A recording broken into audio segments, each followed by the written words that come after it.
270,000 cars cross this bridge every single day. The bolts designed to keep it standing during an earthquake snapped during a routine water test before the bridge even opened to traffic. On October 17, 1989, the ground beneath San Francisco Bay convulsed with a force measured at 0.45 G, nearly half the acceleration of gravity. The Loma Prieta earthquake, magnitude 6.9, sent shockwaves through the region and through the heart of its infrastructure. On the Bay Bridge's eastern span, a 50-foot section of the upper deck broke away and crashed onto the lower deck, crushing a car and killing its driver. Helicopter footage captured the gaping hole in the roadway. Steel twisted and concrete shattered, a stark reminder of the bridge's vulnerability. In the hours that followed, emergency crews scrambled to stabilize the structure while engineers moved in to assess the damage. They found more than a single failed segment. Shear keys had fractured, bearings had slipped, and the steel truss, built in 1936 to standards that predated modern earthquake science, showed signs of dangerous deformation. The bridge had survived, but only just. For weeks, traffic crawled across makeshift repairs. Yet every crossing carried a silent risk. Caltrans engineers labeled the eastern span seismically deficient, warning that its brittle connections and outdated bearings could not withstand the next major quake. The bridge, a vital artery for hundreds of thousands of commuters, had become a public safety liability overnight. In the aftermath, calls for a full replacement grew urgent, driven not by cost or aesthetics, but by the inescapable reality that the next earthquake could bring total collapse. Inside Caltrans headquarters, engineering teams pored over seismic models and global case studies, searching for a replacement design that could withstand the next big quake. Their recommendation was clear: a cable-stayed bridge, proven in earthquake zones from Japan to Europe, offered redundancy, lower material demands, and a straightforward construction process. Technical memos circulated in 2000 and 2001, and they outlined the advantages: reduced steel tonnage, lower costs, and a structure that could survive even if a single cable failed. But these calculations ran headlong into a different agenda. Political leaders, eager to leave a visual legacy on the bay, began to champion a self-anchored suspension bridge, a design that had never been attempted at this scale or in such a seismic region. The SAS concept, with its single soaring tower and cable anchored directly to the deck, promised a new icon for the skyline. Public hearings and committee meetings grew heated. Engineers cautioned that the SAS would introduce complex load paths, greater fabrication risk, and an untested seismic response. Minutes from the February 2001 Transbay Joint Committee record the split. Most technical staff favored the cable-stayed approach, but the final vote went to the SAS, citing aesthetic value and regional identity. The decision, memorialized in those official records, set the project on a course toward higher complexity and risk. The engineers' warnings, captured in internal memos, were quietly filed away. The bridge would become a monument, not only to ambition, but to the consequences of sidelining technical judgment in favor of political vision. The selection of the self-anchored suspension design did not just reshape the bridge's silhouette, it transformed the entire project into a financial outlier. Engineers' warnings about complexity and risk translated almost immediately into a surge of cost estimates. In 2001, Caltrans announced a projected price tag of $1.3 billion for the eastern span, already a significant leap from the original bridge's inflation-adjusted cost. But as the SAS design moved from concept to contract, the numbers escalated. Revised estimates doubled within months, fueled by custom fabrication, imported steel, and the need for specialized labor.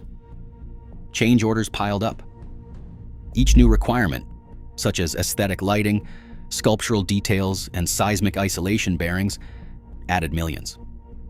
State Senate appropriations tacked on funds for regional development, while material costs soared during a global steel shortage. By the time the bridge opened in 2013, the final expenditure had reached $6.5 billion, according to official reports. This single figure stands as the most expensive public works project in California's history and the most costly bridge ever built in the United States. The commitment was locked in before the first cable was strung, binding future decisions to a price of prestige. With the budget set at such a scale, the pressure to deliver on schedule and to justify every dollar would shape every step that followed. March 2013. During routine load testing on the new eastern span, a sudden sharp report echoed from the anchor block. 32 steel rods, each 3 inches thick and up to 24 feet long, fractured almost at once. These rods, forged from ASTM A354 grade BD steel, were supposed to anchor the main cable to the bridge's massive foundation, transferring seismic forces safely into bedrock. Instead, microscopic hydrogen atoms had crept inside the steel, turning strength into brittleness. The forensic investigation, led by metallurgists and fracture experts, revealed intergranular cracks and blistered pits along the break surfaces, classic signs of hydrogen embrittlement. In the lab, hot wire analysis measured hydrogen levels as high as 20 parts per million, far above the 5 parts per million warning threshold flagged in earlier Caltrans reports. Internal memos traced the risk back years before the failure. Lisa Fulton, a senior metallurgist at Caltrans, had warned in 2005 and again in 2007 that grade BD rods were vulnerable in marine environments. Her technical memoranda called for extra heat treatment and mandatory post-installation testing. The recommendations were filed away, never fully incorporated into procurement specs. As the rods snapped, Fulton's warnings resurfaced. Her words now evidence in a crisis that shut down the bridge and forced a reckoning with the project's engineering oversight. The failure was not an act of nature, but the direct result of risks that had been clearly documented, then ignored. Caltrans engineers moved with urgency after the anchor rods snapped. The bridge's opening date loomed, and the pressure to deliver a fix fast outweighed the call for rigorous validation.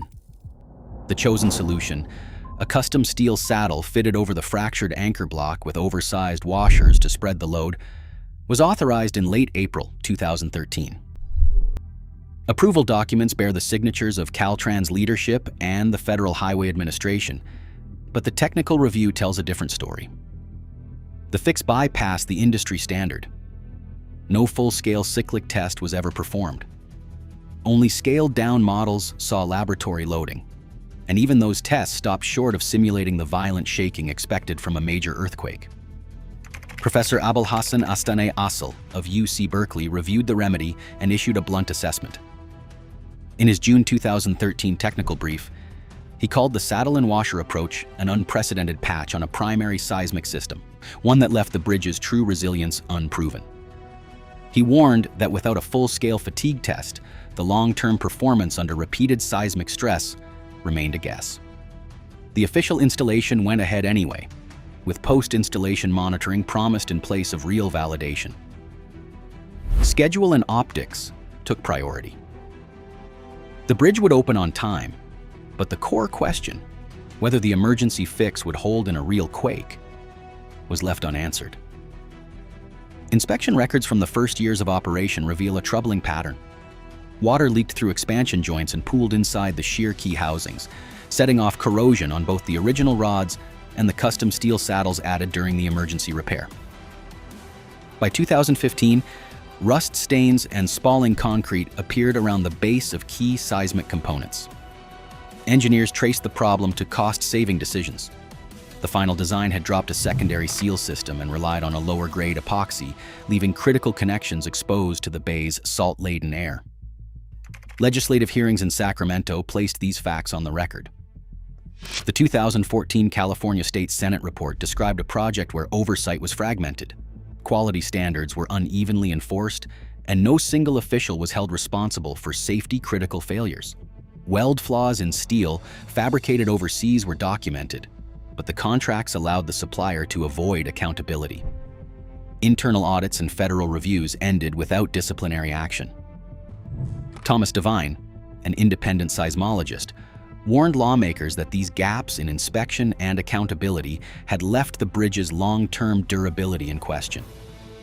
Meanwhile, the Hayward Fault remains active beneath the East Bay.